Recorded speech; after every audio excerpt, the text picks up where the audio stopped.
এমন মানুষও আসতো যাদের পরিচয় কেউ জানে না, রহস্যময় তাদের আচার ব্যবহার, অদ্ভুত তাদের চলন বলন। সেরকম একজন মানুষের সঙ্গে আইভিকে প্রথম দেখি। লোকটার কালো হুডিতে মাথা ঢাকা, পরনে আলখাল্লা, মুখ ভালো বোঝা যায় না। কোথা থেকে এসেছে কেউ জানতো না, কবে থেকে আসছে তাও না। আমারও জানার ইচ্ছে হতো না, যদি না আইভির দিকে চোখ পড়ত। শহর কলকাতার এক গোপন ডেরায় চলছে ভয়ঙ্কর সাধনা। এই সাধনা বিফলে গেলে হয়তো বাঁচবে না কেউই। তবে এই সাধনা, বা বলা ভালো কালো জাদু, যার উপর প্রয়োগ করা হচ্ছে, সেই মেয়েটি কিন্তু দৃঢ় চিত্তে তাকিয়ে রয়েছে সামনে জ্বলতে থাকা আগুনের দিকে। আর সেই আগুনের ছটায় সে দেখতে পেল সামনে শায়িত রয়েছে একটি নগ্ন পুরুষের মৃতদেহ। মেয়েটির জীবন থেকে আজ হারিয়ে যাচ্ছে বিশ্বাস, সাথে আরো অনেক কিছু। বেঁচে হয়তো সে আছে, কিন্তু তার আত্মা মৃত।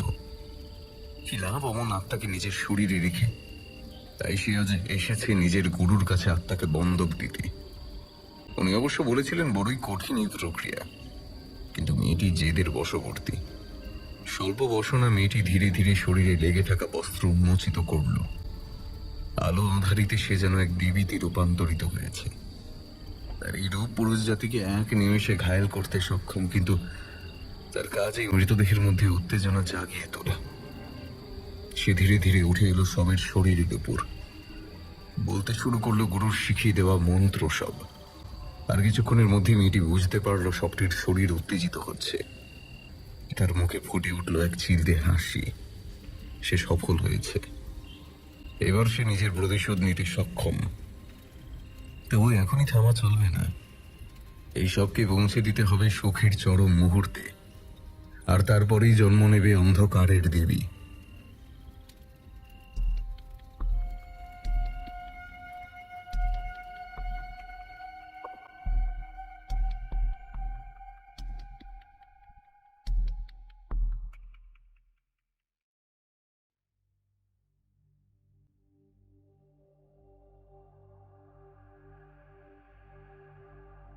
সাক্কুবাস নামটা আগে কখনো শুনিনি। আপনারা শুনেছেন? বাংলার আর পাঁচটা ছেলের মতো আমিও নিজের পড়াশোনা, বন্ধু বান্ধবদের নিয়েই ব্যস্ত ছিলাম। শিলিগুড়ির নামজাদা স্কুলের ছাত্র। উচ্চ মাধ্যমিকে ভালো রেজাল্ট করার পর ভর্তি হলাম কলকাতার নাম করা কলেজে। কলেজের হোস্টেলের স্থান সংকলনের অভাব। হগতা এক গ্রীষ্মের দুপুরে বোঁচকা বুচকি নিয়ে হাজির হলাম উত্তর কলকাতার শ্রীকৃষ্ণ হোস্টেলে। চোখে তখনও মায়ের টলটলে জল ভরা চোখ আর বাবার চিন্তিত মুখ। একমাত্র ছেলে কত দূরে চলে যাচ্ছে, কষ্ট তো হবেই। একদিকে অবশ্য ভালোই হলো। কলেজ হোস্টেলে শুনেছিলাম র্যাগিংয়ের সমস্যা আছে। মফস্বলে ছেলে, একেবারেই ডাকা বুকো নই। ওদিকে বাবার হাইট, মা বাড়ির গায়ের রং পেয়েছি। বলতে দ্বিধা নেই, আর পাঁচটা ছেলের মধ্যে সহজেই আমার দিকে নজর পড়ে। সাহসী মেয়েরা দুবার ঘুরে তাকায়। তবে র্যাগিংয়ের সময় এইসব নেগেটিভ ইম্প্যাক্ট ফেলে কিনা মনে বড্ড ভয় ছিল। কি জানি কি হবে। কিন্তু ফার্স্ট লিস্টের নাম না ওঠায় আমি কিছুদিন পরে কলেজে ভর্তি হয়েছি। কলেজ হোস্টেলে সব সিট ভরে গেছে, তাই আপাতত বাসস্থান শ্রীকৃষ্ণ প্রাইভেট মেস। আর এখানেই দেখা হয়ে গেল আদিশ্বর মল্লিকের সাথে। প্রথম দর্শনে আলাপ হয়েছে তা নয়, তবে তারও যেমন আমার দিকে চোখ পড়েছে, আমারও চোখ আটকে গেছে তার দিকে। আজকালকার দিনে চুনোট করে ধুতি, আদির পাঞ্জাবি পরে যে কেউ দিনে দুপুরে বাইরে বেরোতে পারে, আমার স্বপ্নের অগোচরে তার। ধীরে ধীরে আলাপ হলো, সাথে সাথে শুরু হলো আমার অধঃপতন। মল্লিক দাই হলেন আমার জীবনের কাল পুরুষ। কাল মানে সময় নয়, কাল মানে কালো আঁধার।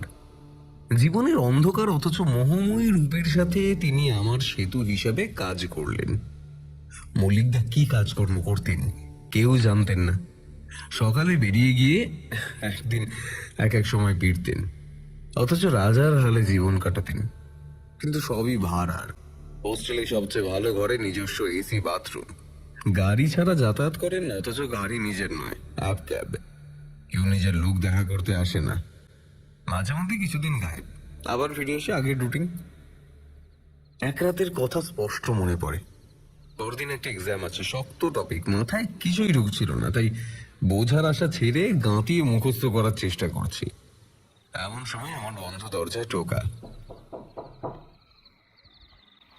কে? এখন খুলতে পারবো না, অসুবিধা আছে। যা দরকার কাল সকালে আসুন। খানিকটা বিরক্ত হয়ে বললাম। আরে ভাইয়া, তোমার দরকারই এসেছি। বাধ্য হয়ে খুলতে হলো। দেখি বাইরে মল্লিকদা দাঁড়িয়ে আছেন। আরে ভাই, কলকাতায় কি শুধু পড়াশোনার জন্য এসেছ? সেসব তো আছেই, পড়াশোনা তো আর হারিয়ে যাচ্ছে না। জানো তো, কোন এক মহান পুরুষ বলেছেন, পড়ার কোনো শেষ নাই, পড়ার চেষ্টা বৃথাতাই। তবে ভাই, আমি তো পড়াশোনা ছেড়ে দিতে বলছি না। আরে আপনি বললেই বা শুনবো কেন? অদ্ভুত তো। সে তো ঠিক কথা, আমার কথা কেন শুনবে? তবে ভাই, মাঝে মাঝে একটু আমোদ আহ্লাদ করারও প্রয়োজন আছে। হ্যাঁ, নাহলে বেশি দিন না ওই বোরিং জিনিস টানতে পারবে না। বলতে বলতে প্রায় আমাকে ঠেলে ঘরে ঢুকে চৌকির উপর বসলেন। ধুতি ছেড়ে এখন বারমুডায়। আমি একসাথে বিরক্ত এবং অবাক। আমার খাটে হাত চেপে আমায় বসতে ইঙ্গিত করলেন। পড়ার বইটা হাতে তুলে নিলেন। কি পড়ছো? Quantum mechanics? ও বাবা, এই যে বেজায় শক্ত। আরে আমার কাল এক্সাম আছে না, তাই আজ একটু ব্যস্ত। কি কথা আছে যেন আপনার, পরে হলে ভালো হয়। বিছানায় আমি আর বসলাম না। এক একটা মিনিট আজ ইম্পর্টেন্ট। আর সে আমি চলে যাচ্ছি, তবে মাথায় কিছু না ঢুকলে এই জিনিসটা একটু চেখে দেখো। আশা করি তোমার উপকার হবে, খালি পরীক্ষাও ভালো হবে। মিলিয়ে নিও আমার কথা। টেবিলের উপর একটি বেশ লম্বা হাতে বানানো সিগারেট এবং একটি রংচঙে লাইটার রেখে মল্লিকদা যেমন আচম্বিতে এসেছিলেন তেমনই প্রস্থান করলেন। পরের দিন সত্যি সত্যি পরীক্ষা ভালো হলো। যা পড়েছিলাম সবই মাথায় গিজ গিজ করছিল। রাতে নিজেই মল্লিকদার ঘরে গেলাম। লাইটারটা ফেরত দিতে হবে। একটা ধন্যবাদও প্রাপ্য ওনার। ও জিনিস ছাড়া আজ পরীক্ষায় দেখাতাম, সন্দেহ নেই। সিগারেটে একটা মাত্র টান মেরেছিলাম, তাতেই মাথা একেবারে সাফ। তাছাড়া জিনিসটা কি জানতে হবে, আবার যে লাগবে সে ব্যাপারে আমার দ্বিমত নেই। জানতাম তুমি আসবে। লাইটারটা তুমি রেখে দাও, ওটা আমার তরফ থেকে তোমায় গিফট।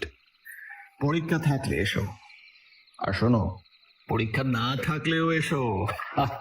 কোনো চিন্তা নেই ব্রাদার।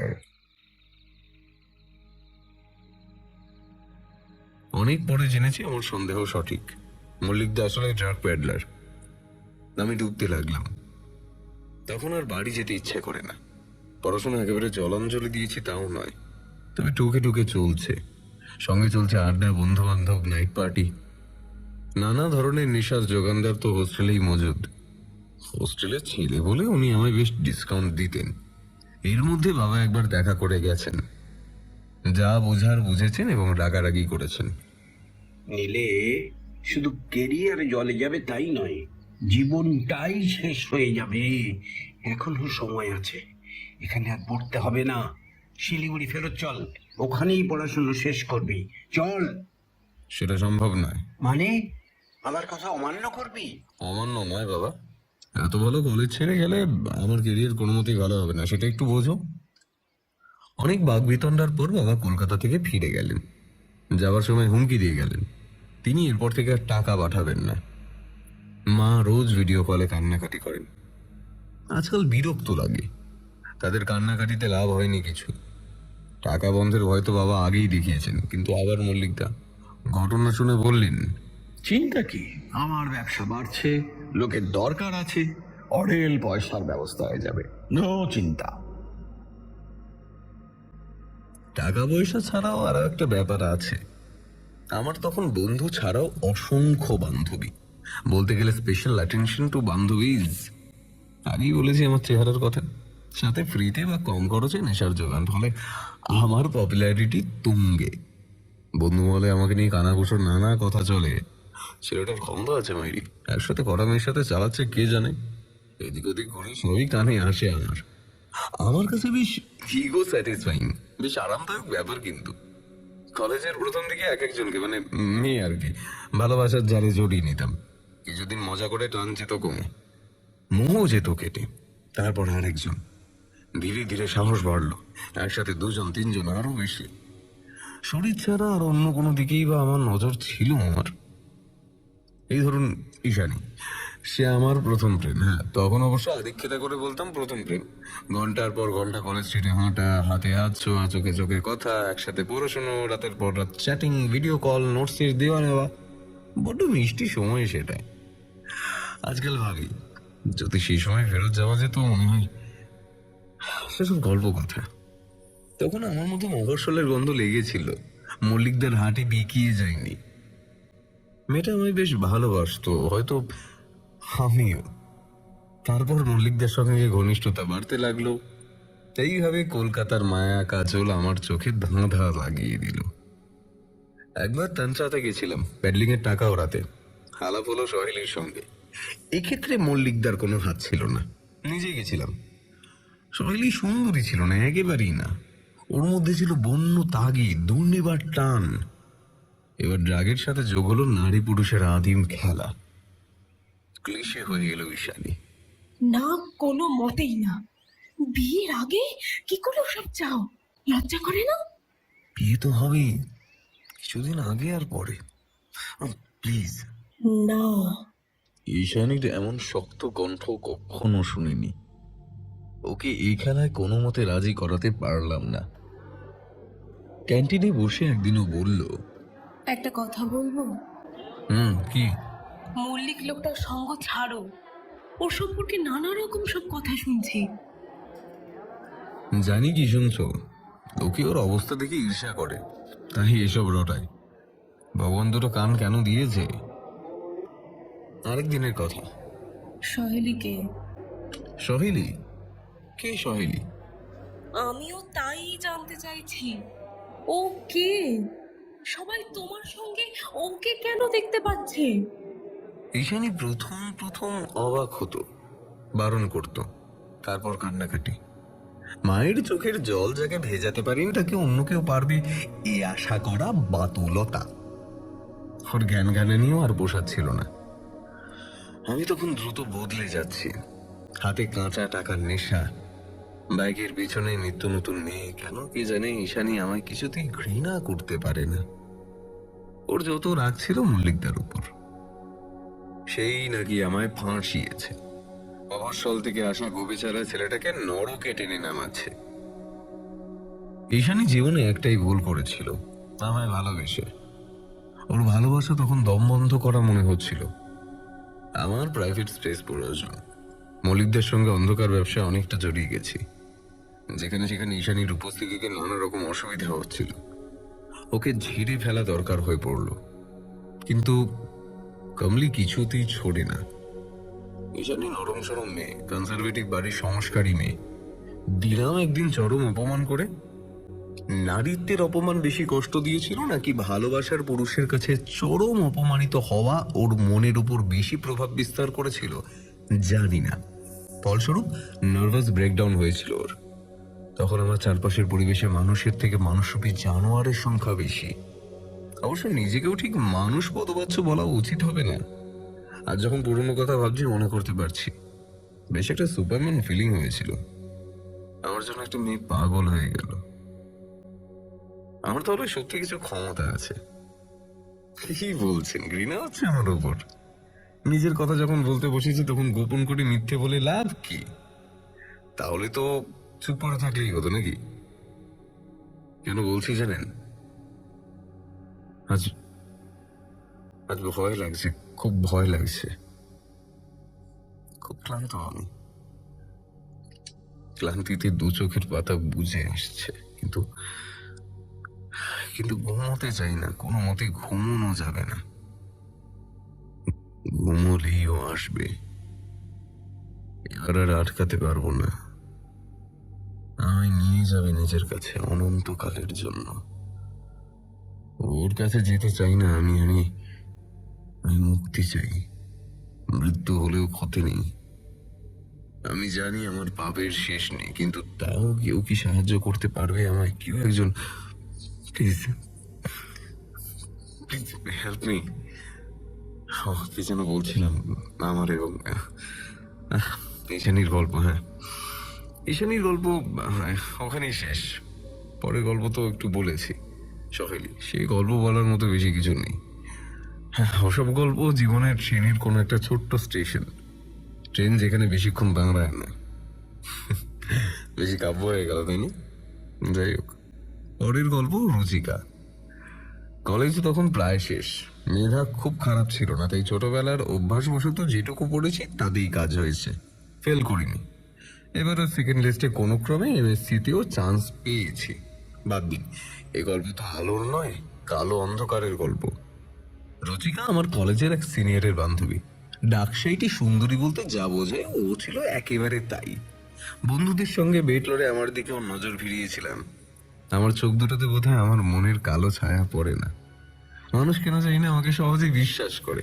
ছোট ছোট ছেলে মেয়েদের মধ্যে ড্রাগ ছড়িয়ে দিতে আমার এই দু চোখ আমি বড্ড সাহায্য করতো, জানেন।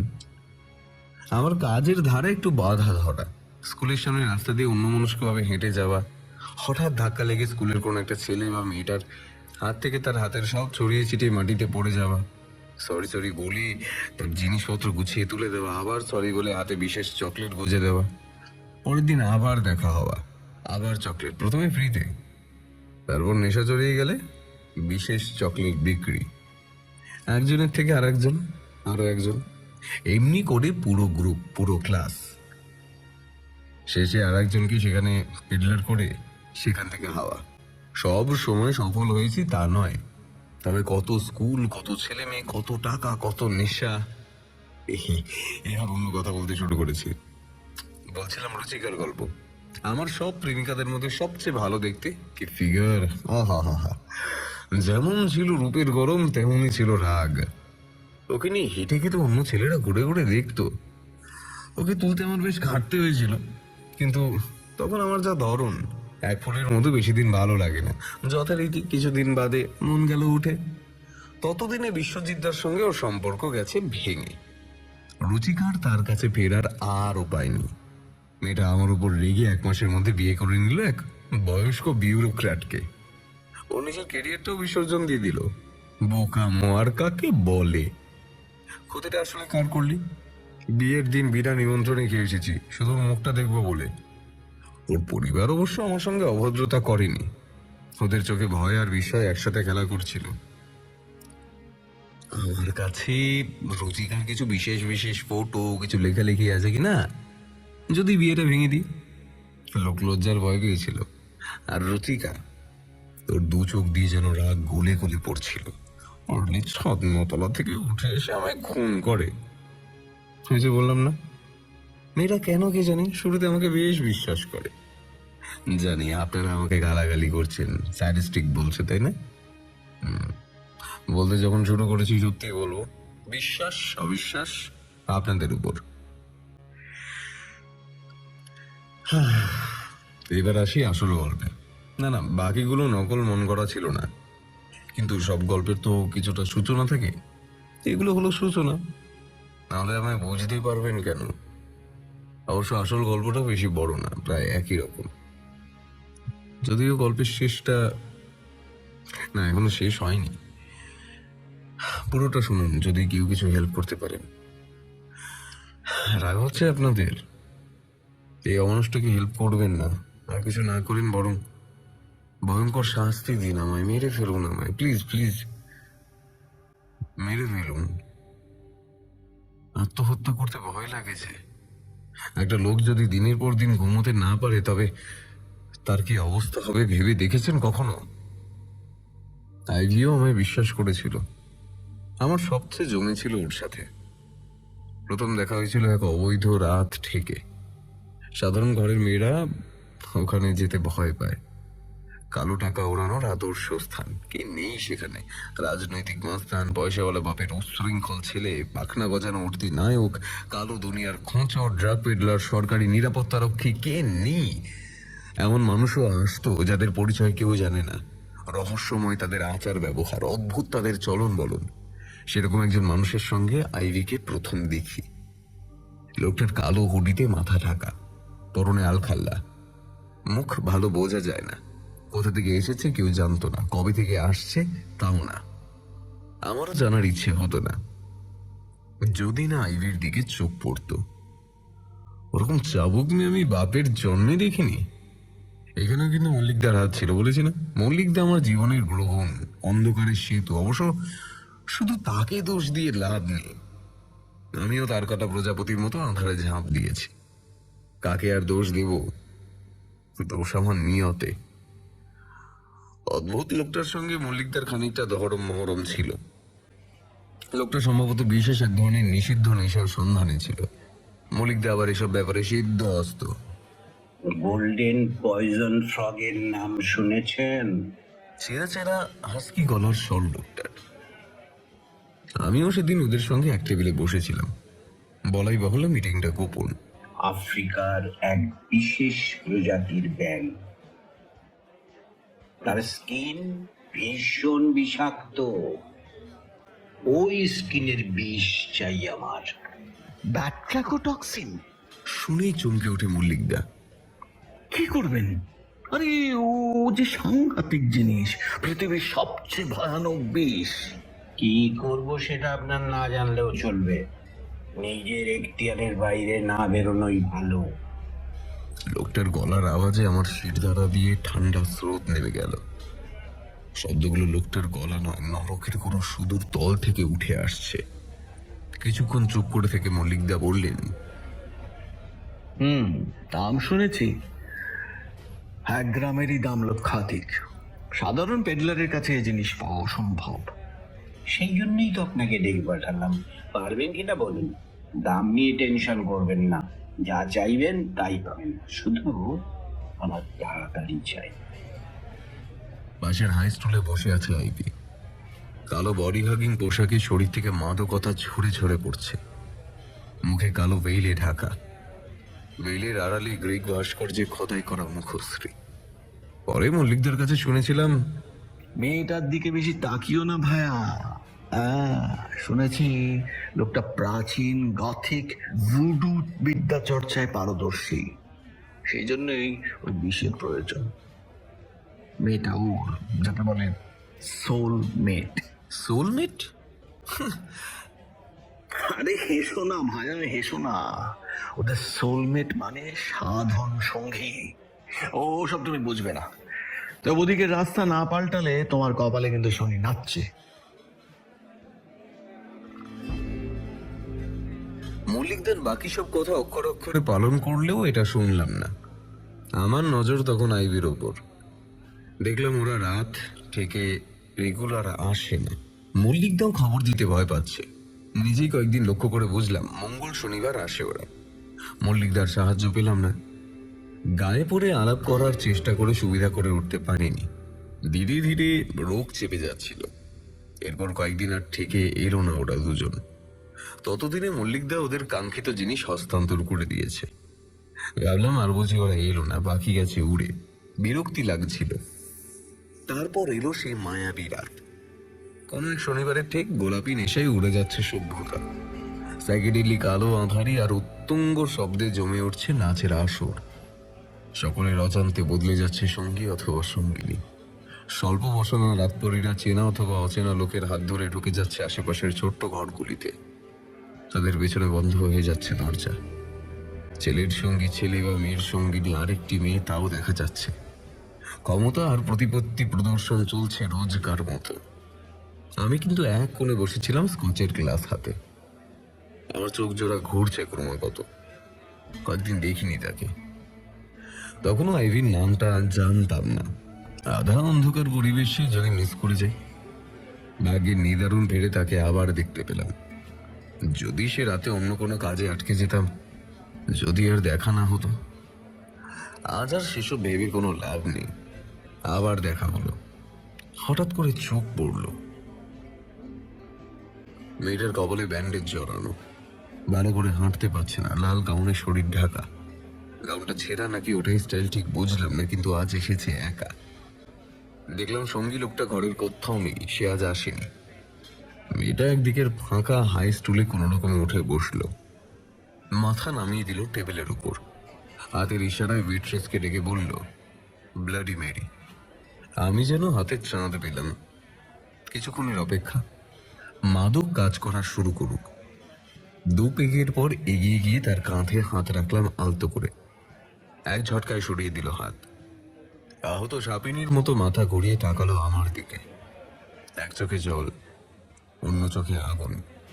কথাটা বইয়ে পড়েছিলাম, সামনে দেখার অভিজ্ঞতা হবে ভাবিনি। What happened? প্রশ্নটা ছুড়ে দিলাম ইংরেজি ভাষায়। Some truths are not good for your health. Leave it and leave me. But trust me, I don't want to leave you. চোখে চোখ রেখে পূর্ণ দৃষ্টিতে চেয়ে থাকা ছাড়া আর কি বা করার আছে আমার? এবার মেয়েটা কিছুক্ষণ তাকিয়ে রইল আমার চোখের দিকে। আবার জানতে চাইলাম কি হয়েছে মাথায়। ও কোনো উত্তর দিল না। অনেকক্ষণ এক দৃষ্টিতে তাকিয়ে রইল আমার দিকে। একবার পরিবর্ত ক্রিয়ায় মাথার ব্যান্ডেজে হাত ঠেকালো। নরম হয়ে গেল চোখের দৃষ্টি, তারপর হাসলো। কিসে অপার্থিব হাসি, কি যেন লুকিয়েছিল হাসির মধ্যে। হাসি নাকি বরফের মতো জমাট কান্না গলে গলে পড়ছিল। তবে আমার হৃদয়ের তারে জোরে ঝংকার উঠল। আবার কাব্য করে ফেললাম। তবে হাসি তো ফাঁসি, কথাটা বড় সত্যি। সেদিন সেই হাসির সাথে আমার হাসির সাজাটা নির্দিষ্ট হয়ে গেল। আইভি জনসন কম, মা পাঞ্জাবি হিন্দু আর বাবা বিদেশি খ্রিস্টান। বাংলায় জানে না। এতদিন একসাথে থেকেও কিন্তু কোনোদিন রহস্যময় লোকটার ব্যাপারে আর কিছু তথ্য জানতে পারিনি। প্রসঙ্গ উঠলে এড়িয়ে যেত, তাই আপনাদেরও কৌতূহল নিবৃত্তি করতে পারছি না। আইভি বাবার কাছে বড় হয়েছে, মা জন্মের সময় মারা গেছে। হতে পারে ওই লোকটাই তার বাবা। বাবাই মেয়েকে সাধন সঙ্গিনী করে গড়ে তুলেছিল। হয়তো লোকটা অন্য কেউ। প্রকৃত খবর আমি জানি না, আমার নিজের অনুমান মাত্র। আইভি তখন একাই থাকে, পরিবার পরিজন সম্পর্কে আর বেশি কিছু জানতে পারিনি। তাছাড়া তখন অত কেয়ার জানতে চায়, আমার নজর তো অন্যদিকে। আমরা উঠে এলাম নিউ টাউনের একটা ফ্ল্যাটে। লিভ ইন শুরু হলো। আহা, যেমন মাকড় ছোটের তেমনই ক্ষমতা। আমাদের খেলা যেন শেষ হতো না। কামাসূত্রা, ব্যাটসায়ন, ওয়েস্টার্ন সেক্সোলজি সব পড়তাম। তারপর রিসার্চ অ্যান্ড ডেভেলপমেন্ট। প্রায় 2 বছর আমার আর কারোর দরকার হয়নি। ততদিনে ইউনিভার্সিটিতে মাস্টার্স শেষ করেছি, টাকা পয়সার অভাব নেই। ছুটিয়ে লিভ ইন করছি। মেয়েটাকে সবই নিজের যোগ্য ভাবতে শুরু করেছি, তখনই ও আমার মনটা ভেঙে দিল জানেন। Babe, I have something to tell. বলো বলো, হাওয়াই ভ্যাকেশনে যাবে নাকি? ব্যবস্থা করি। No, no, not that. I'm thinking of a little one. মানে কি বলতে চাইছো তুমি? I'm talking about a baby. তোর ওসব বেবি ফেবি আমাদের জন্য নয়। বেশ তো ঘুরছি ফিরছি, আনন্দে আছি। নো রেসপন্সিবিলিটি, নো পিছুটান। আইভির কথাটা ফুৎকারে উড়িয়ে দিতে চাইলাম। I'm not asking you. I'm telling you. I need a baby. Desperately need. My own one. শেষে আইভিও ও সন্তান চাইছে। সন্তান মানেই তো বিয়ে, দায়িত্ব, হ্যাঁ না তাই না? এসব তো আমার কোনোদিন পোষায় না। আর আমি এ ব্যাপারে খুব সাবধানী। যত বোঝাই কি দরকার, তত ওর গুমো বাড়তে থাকে। একদিন বলল, তোমাকে বিয়ে কে করতে চায়? বিয়ে না করলেও চলবে, কিন্তু একটা বাচ্চা আমার চাই চাই। কিন্তু কেন? আমার চেয়ে আর কেউ নেই। বাচ্চাটা হবে আমার নিজের, নিজের রক্ত, নিজের বংশ। বুঝলাম বাচ্চা দিয়ে আমাকে বাঁধতে চাইছে। ভুল বুঝেছিলাম। আসলে তখন ওকে ঠিক বুঝতে পারিনি, অথচ আমায় ঠিকঠাক বুঝেছিল। আমি হয়তো কোনোদিন ওকে ছেড়ে চলে যাব, তখন ও আবার একা হয়ে যাবে। কিন্তু সন্তান তো মাকে কোনোদিন ধোকা দেবে না। বাচ্চাটা ওকে ছেড়ে চলে যাবে না, সারা জীবন ভালোবাসার একজনকে পাবে। ভালোবাসা ওর যে বড় দরকার, ভালোবাসা যে ওর রক্ষা কবচ। তখন অবশ্যই সব জানতাম না। আমার মনটা একটু একটু করে সরে যাচ্ছিল। আইভির সন্তানের প্রতি অবসেশন এবার কফিনে শেষ পেরেক পুঁতে দিল। আমি অন্য রাস্তায় হাঁটা শুরু করলাম।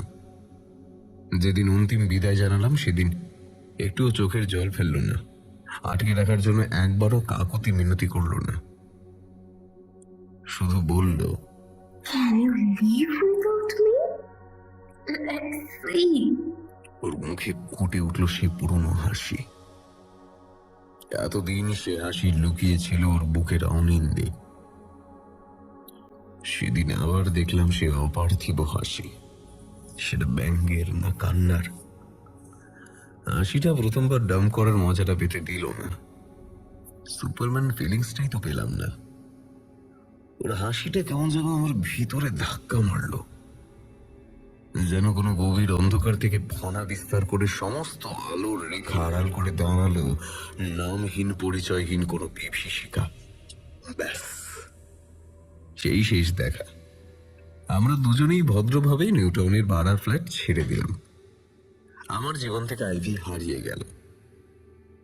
জলে ভেজা কাপড় দিয়ে স্লেট মোছার মতো একেবারে নিশ্চিহ্ন হয়ে গেল। তারপর আর কোনো দিন দেখিনি ওকে, কোনো খবর পাইনি। আমাদের যৌথ চেনা জানা সেরকম কেউ ছিল না। না না, গল্পের কিন্তু এখানেই শেষ নয়। শুনুন মশাইরা, শুনুন।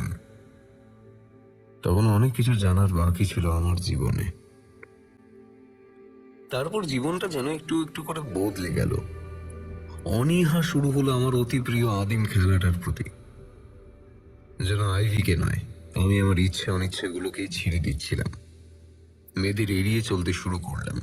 বন্ধুরা অব্দি চমকে যেতে লাগলো আমার পরিবর্তন দেখে। আইভি যেন আমার সব আদিম ইচ্ছে নিয়ে হারিয়ে গেল। অবশ্যই এটা একটা লাভ হলো। আমার কেরিয়ারের পালে হাওয়া লাগলো, মন বসলো পড়াশোনায়। স্কুলে পড়াশোনায় ভালো ছিলাম, পিছিয়ে পড়া আমি আবার সামনের সারিতে চলে এলাম। শেষ পর্যন্ত জুটিয়ে ফেললাম একটা গবেষণার কাজ, তাও আবার বিদেশে, নেদারল্যান্ডসে। চাটি বাটি গুটিয়ে দেশ ছাড়লাম। ততদিনে মা বাবা কত হয়েছেন। দেশের অল্প বিস্তর যেটুকু পিছুটান ছিল তাও পড়লো জোরে। ওহো, এর মধ্যে একটা ঘটনা বলা হয়নি, মল্লিকদার কথা। আইভি চলে যাওয়ার কিছুদিন পর মল্লিকদা আত্মহত্যা করেন। শেষ চিঠি লিখেছিলেন আমার নামে। পুলিশের হাত ধরে অনেকদিন বাদে কেস ক্লোজ হওয়ার পর আমার হাতে এসে পড়েছিল। নীলু ভাই, ভাইয়া বড় জটিল সমস্যায় পড়েছে। এখন নিজের জীবন শেষ করা ছাড়া আমার হাতে আর কোনো রাস্তা নেই। জীবনে ভালো কিছু তো কখনো করিনি, এখন দাঁড়িয়ে আছি নরকের দরজার সামনে। দরজা খুলে গেলে আমার মৃত্যু হবে না, জীবন এবং মৃত্যুর মাঝখানে ঝুলতে থাকবো। তার থেকে নিজের হাতে নিজের মৃত্যু অনেক শ্রেয়। সেই লোকটাকে তোমার মনে আছে? আইভির সেই রহস্যময় সঙ্গী, যার মুখ কেউ দেখেনি। তার সঙ্গে নানা অনৈতিক অসামাজিক কাজ করেছি। সেসব লোকে জানলে আমার ফাঁসি হবে, নয়তো যাবজ্জীবন জেল। কিন্তু আরো যেসব কাজ করেছি, বিদেশি ভাষায় তাকে বলে সামান। তার বদলে লোকটা আমাকে সম্পদ দিয়েছে, অপার সম্পদ। সেই সম্পদের লোভে কখন যেন নিজের আত্মাটা ওর কাছে বেঁচে দিয়েছিলাম। এখন সে আসছে। নরকের দরজা খুলতে আমার আত্মাকে আজ তার দরকার।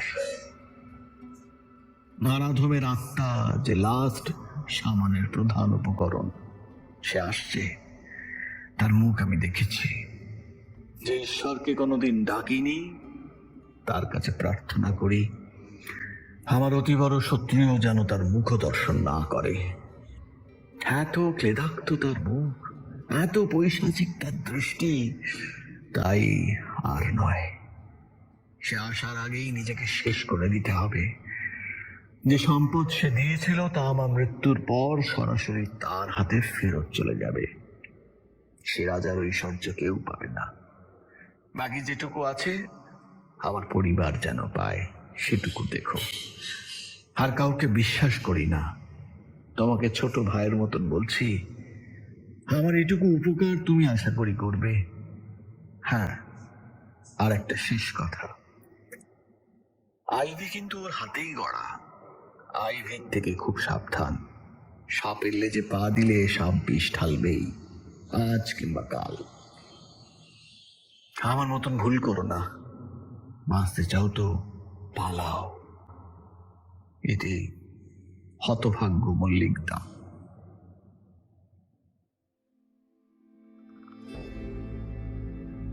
মল্লিকদার মৃত্যুতে আমার একটা সুবিধা হলো, ড্রাগের ব্যাপারে ও ছাড়া আমায় আর কেউ চিনত না।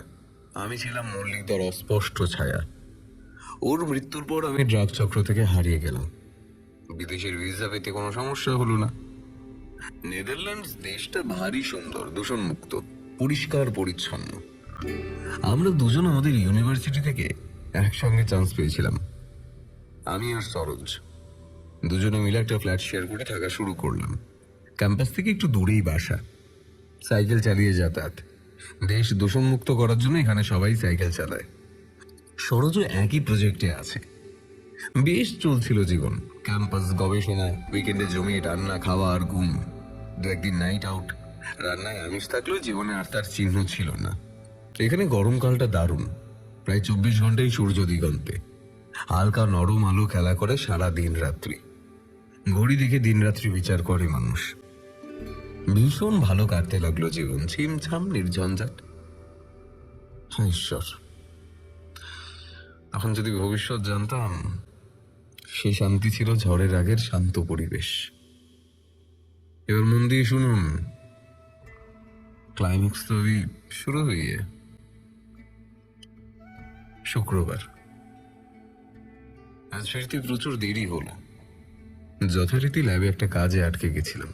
আমার গাইড ডেভিড খুব কড়া ধাঁচের মানুষ। আমি স্টুডেন্টস ভিসা নিয়ে এসেছি, তাই ডেভিড কিছু বললে না করতে পারি না। আজ বলল, নীল, একটু দাঁড়িয়ে যা, সিমুলেশনটা শেষ হোক, রেজাল্ট দেখে নোট করে আমায় পাঠাবি। আজ রাতে আমার একটা কাজ আছে, আজ না করলেই নয়। তোকে একাই থাকতে হবে, কাজ শেষ করে বাড়ি ফিরিস, না হলে। বলে সিসিটিভির দিকে তাকালো। আয় বসে বুঝিয়ে দিল, আগে চলে গেলে ও জানতে পেরে যাবে। সরোজ এক প্রজেক্টে থাকলে ওর টিম লিড আলাদা। তিনি সরল, সাদাসিধে জাপানি, ভালো মানুষ। ওর এসব সমস্যা নেই, সময়ের কাজ সময় শেষ করেও বাড়ি যেতে পারে। যথারীতি ও বাড়ি চলে গেছিল অনেক আগে, তখন প্রায় রাত 1টা। আমি একাই বাসায় ফিরছি সাইকেল চালিয়ে। রাস্তায় জনমানুষের চিহ্ন নেই, এত রাতে কেই বা থাকবে। বাসাবাড়ি আর ক্যাম্পাসের মাঝখানে মাইলখানেকের একটা ম্যানমেড পাইন বন আছে। এই বনের ভেতর দিয়ে যাতায়াত করলে একটু শর্টকাট হয়। আজ ওর ভেতর দিয়ে আসছি। এমন সময় অনুভব করলাম ব্যাপারটা, কেউ ডাকছে। কোনো শব্দ নয়, কোনো গলার স্বর নয়, আমার মাথার ভেতর থেকে কেউ ডাকছে। প্রথমে ফিস ফিস করে, যেন বহু দূর থেকে কেউ কিছু জানাতে চায় আমায়। কি বলছে, কি বলছে কিছু বুঝতে পারছি না। ফিস ফিসানি বাড়তে লাগলো। এখন মাথার মধ্যে শব্দের ঝড় চলছে। হাজার হাজার শব্দ বয়ে চলেছে মাথার ভেতর দিয়ে। হাত পা আর চলছে না, সাইকেল চালাতে কষ্ট হচ্ছে। কে কথা বলছে? শুনবো না, আমি কিছুতেই শুনবো না। এগোতে হবে, এগোতে হবে। এদেশে এখন সবসময় সূর্য, পাইন গাছের ফাঁক দিয়ে ঝাপসা ঝিরঝিরে আলো। চারিদিক থেকে ঘিরে ধরছে গাছগুলো। আলো ফিকে হয়ে আসছে, পালাতে চাই, সাইকেলের গতি বাড়াতে হবে। কিচ্ছু শুনবো না। ওই তো শেষ হয়ে আসছে বন। বনের শেষে আমাদের বাসা। আর একটু ঘরে ফিরতে পারবো, পারতেই হবে।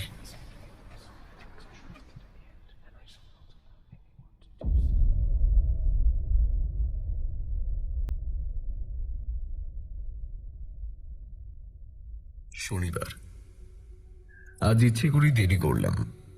ল্যাবের সামনের সপ্তাহে অ্যাসাইন টুকটাক কাজ এগিয়ে রাখলাম। এমনিতেই শনিবার ছুটি, কিন্তু ছুটির দিনে ডেভিড ছোট একটা কাজের জন্য ডেকে পাঠালো। বাধ্য হয়ে এলাম। এসে ভাবলাম গতকালের ব্যাপারটা নিয়ে একটু কাঁটা ছেঁড়া করব। গতকাল বাড়ি ফিরে মনে হয়েছিল, বুঝেছিলাম ব্যাপারটা আমার মনের ভুল। ডেভিড বড্ড বেশি খাটায়, বেশি পরিশ্রমের ফলে ভুলভাল হ্যালোসিনেট করছে। আজ ব্যাপারটা পরীক্ষা করব। সময় বুঝে ল্যাবে সাইন আউট পঞ্চ করে বেরিয়ে পড়লাম। সাইকেল চালাতে আমার বেশ ভালো লাগে। মসৃণ ফাঁকা রাস্তা, নিজের মনে নিজের সঙ্গে সময় কাটানোর ভালো সময়। ওই যে পাইন বন শুরু হয়েছে, ঝিরঝিরে হাওয়া, হালকা ঝাপসা রোদ্দুর, গাছগুলো একে অন্যকে জড়িয়ে আছে। আশেপাশে কোনো মানুষজনের দেখা নেই। বেশ সাইকেল চালাচ্ছি আপন মনে। গুনগুন করে দু এক কুলি গানও গাইছি। আসলে নিজেকে বোঝাতে চাইছি আমি ভয় পাচ্ছি না। চলছি চলছি, কখন যেন আমার গান থেমে গেছে। মাথায় আর গানের লাইন নেই, তার বদলে ঘুরপাক খাচ্ছে কিছু ফিসফিসানি শব্দ। ওই আবার শুরু হয়েছে সে ফিসফিস ডাক, তার কিছু চেনা শব্দ, কিছু অচেনা।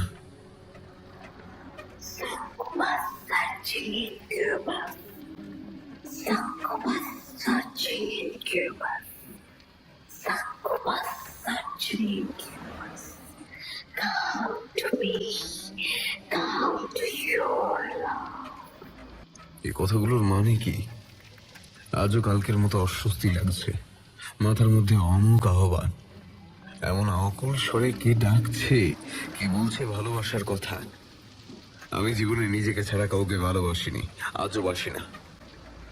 ডাকছে বড্ড আকুল ডাকে, যাবো কি? কিন্তু কিন্তু কোথায় যাব, কার কাছে যাব? না না, যাবো না। আমি বাড়ি যাব। ফ্ল্যাটে সরোজ আছে, ইলেকট্রিক লাইট আছে, আমি বাস্তবে ফিরবো। এ অবাস্তব, এ যেন নিশি ডাকে। এটা কি হলো কি নয়, হতেই পারে না। কিন্তু কিন্তু ডাকে সাড়া দিতে ইচ্ছে করছে। যাইতে হবে, যে ডাকছে তার সঙ্গে চলে যাই।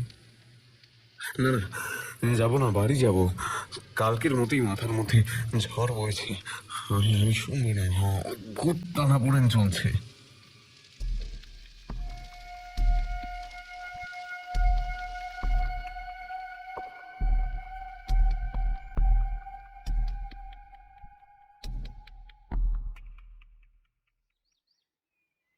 রবিবার সকাল। সকালে নিজের ঘরের বিছানায় উঠে বসলাম।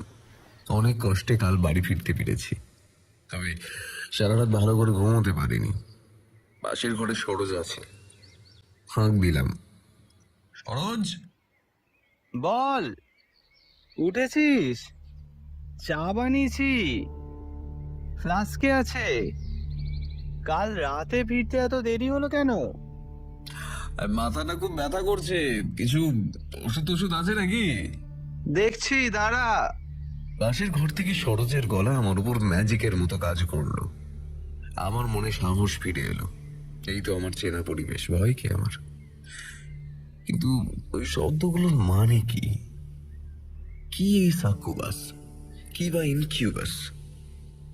কাকিরা জিজ্ঞাসা করি, শেষ পর্যন্ত ভাবলাম গুগল বাবাকে জিজ্ঞাসা করি। A succubus is a demon in female form or supernatural entity that appear in dreams to seduce men, usually through sexual activity. Religious tradition hold that repeated sexual activity with succubus may result in the deterioration of health and mental state, leads to death. সাকুবাসের পুরুষ অংশের নাম নাকি ইনকিউবাস। এসব কি দেখছি?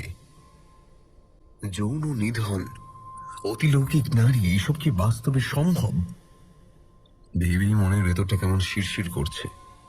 কিন্তু গত দুদিনের ঘটনায় কিছু তো ব্যাপার আছে, নাহলে পরপর দুদিন আমার একরকম অনুভূতি কেন হবে? ওটাই কি মনের ভুল নাকি কেউ ডাকছে আমায় এমন আকুল হয়ে? কেনই বা ডাকছি কিছু বুঝতে পারছি না। কিন্তু যাই হোক, যেই হোক, সে স্বাভাবিক নয়। আমার সাথে কিছু অতীন্দ্রিয় ঘটনা ঘটছে, স্বাভাবিক নিয়মে যার ব্যাখ্যা মেলা ভার। কাল সারা রাত এইসব স্বপ্ন দেখেছি। আমি কোনো নারীর সাথে শরীরই খেলায় মত্ত। তার মুখ অস্পষ্ট, চেনা চেনা লাগছে কিন্তু চিনতে পারিনি। আজ সারা শরীরে ব্যথা, খুব বেশি সেক্সুয়াল অ্যাক্টিভিটির পর যেমন হয়। সারা রাত ঘুমানোর পরও ক্লান্ত লাগছে। হঠাৎ আইভির কথা মনে পড়ল। মনে হতেই চমকে উঠলাম। স্বপ্নের মেয়েটাকে কেমন চেনা চেনা লাগছিল, আইভির মতোই যেন চেহারা। এখন মনে হচ্ছে কাল সারা রাত যেন ওর সাথেই কাটিয়েছি। কি ভয়ঙ্কর সুন্দর লাগছিল ওকে। আমার কি ক্লান্ত লাগছে, আবার ঘুম পাচ্ছে, একটু ঘুমিয়ে নি। ও ঘর থেকে এসে সরোজ আবার ডাকছে, নীলু, উঠলি? এখনো উঠলি না? খাবি তো নাকি? সরোজ ডাকুকে, আমি আর একটু ঘুমিয়ে নি। নীলু, কি হয়েছে তোর? ডক্টরের কাছে যাবি? না না, দরকার নেই, বড্ড ক্লান্ত লাগছে আসলে, একটু ঘুমোলে ঠিক হয়ে যাবে।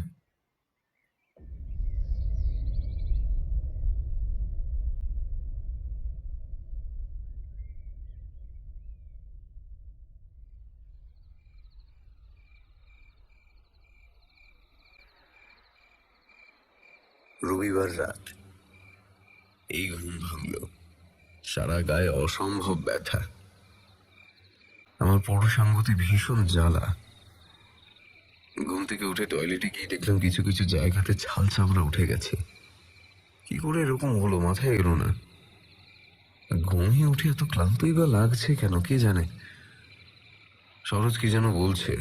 নীলু ওঠ, কতদিন খাবি না? সারাদিন ঘুমাচ্ছিস কেন? শরীর ঠিক নেই? কাল সকালে হসপিটালে নিয়ে যাব।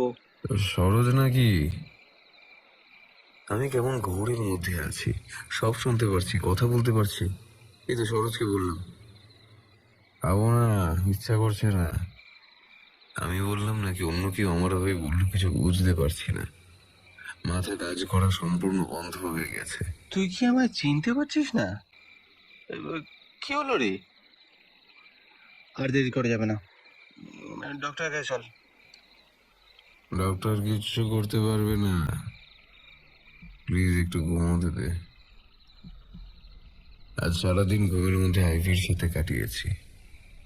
ও আমার মাথার মধ্যে সারাক্ষণ ফিস ফিস করে কথা বলে চলেছে। আমি তো জেগে থাকলে ওর কথা শুনতে পাচ্ছি। পাইন বন থেকে যার সূচনা হয়েছিল তা এখন অহরহ ঘটে চলেছে। ক্লান্তিতে আবার ঘুম পাচ্ছে আমার, আবার আইভি ডাকছি।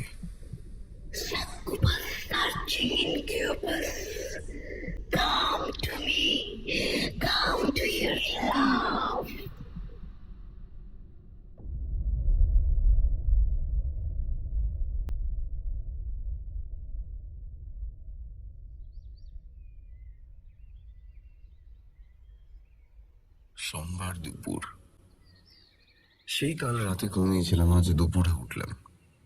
খিদে বোধ একেবারে নেই। বেশ বুঝতে পারছি আমার সময় শেষ হয়ে আসছে। মল্লিকদের মৃত্যুর আগে আমায় সাবধান করেছিল, হেসে উড়িয়ে দিয়েছি। ওর মৃত্যুতে খুশি হয়েছে, কিন্তু আজ বড্ড দেরি করে ফেলেছি।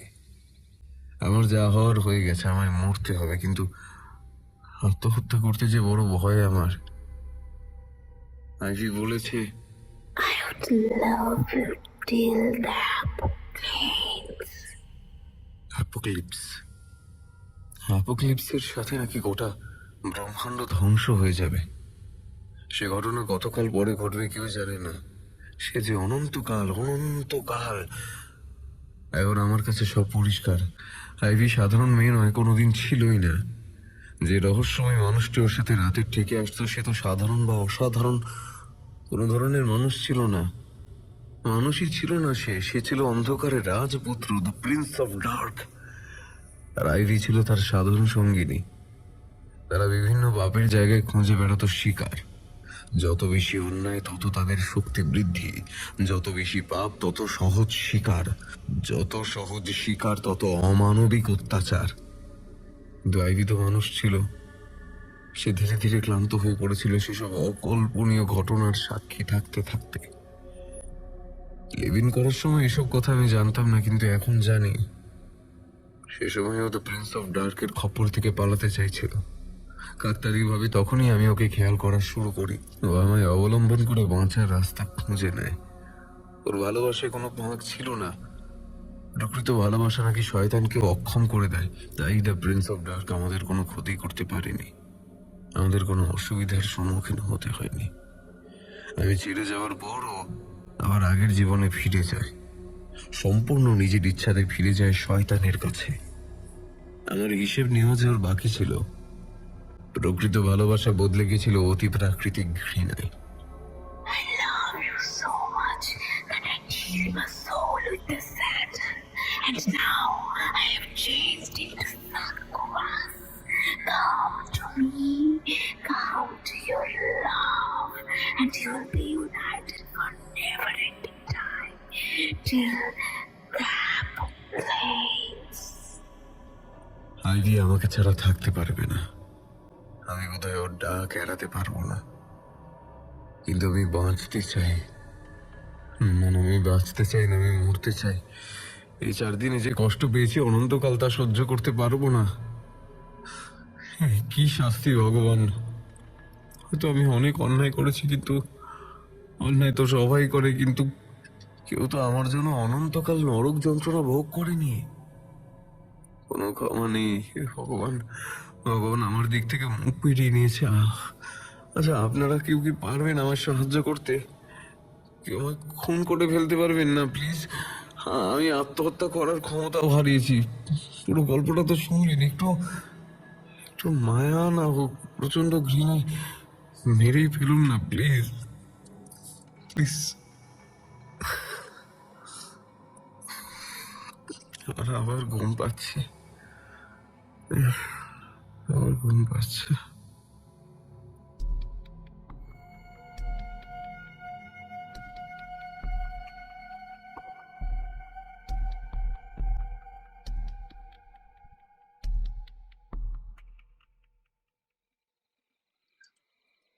মিলনের মঙ্গলবার।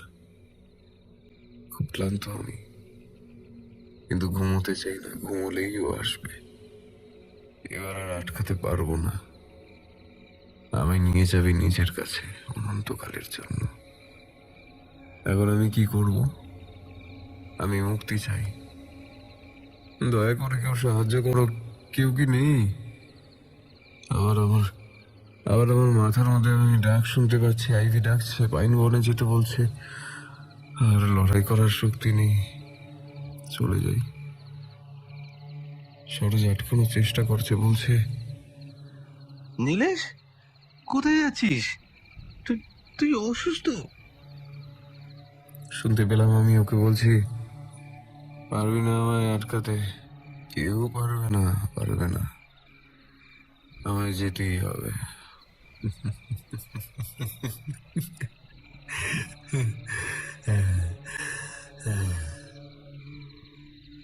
বুঝছো, আইভি সামনে দাঁড়িয়ে। সরোজ, তুই দেখতে পাচ্ছিস না? কি ভয়ঙ্কর, কি অপূর্ব মূর্তিমতী শয়তানি, অসাধারণ যৌবনবতী। আসছি আইভি, আসছি অনন্তকালের জন্য। অ্যাপোক্যালিপস।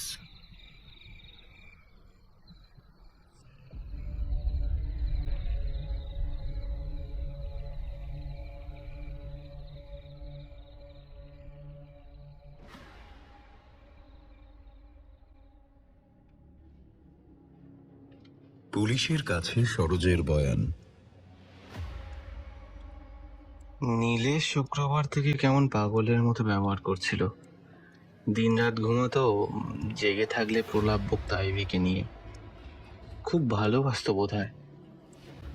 গত সপ্তাহে আইভির হঠাৎ মৃত্যুর খবরটা ওকে আমি দেইনি, তাও হয়তো জেনে গেছিল। মঙ্গলবার রাতে পাগলের মতো বেরিয়ে গেল, বলল আইভি ডাকছে। মৃত মানুষ আবার কি করে ডাকবে? পাগলামি কাণ্ড। ও বেরিয়ে যাওয়ার সাথে সাথেই আপনাদের খবর দিলাম। পরে আপনারাই তো ওর লাশ শনাক্ত করতে ডাকলেন আজ সকালে। তবে লাশের এত পৈশাচিক অবস্থা কেন? কোমরের তলা থেকে মাংস, চামড়া সব সব কেউ টেনে ছিঁড়ে হাড় বের করে দিয়েছে। আর আর চোখ দুটো আমি আমি জীবনে ভুলবো না। কিসের এত সাংঘাতিক আতঙ্ক ছিল ওর দু চোখে?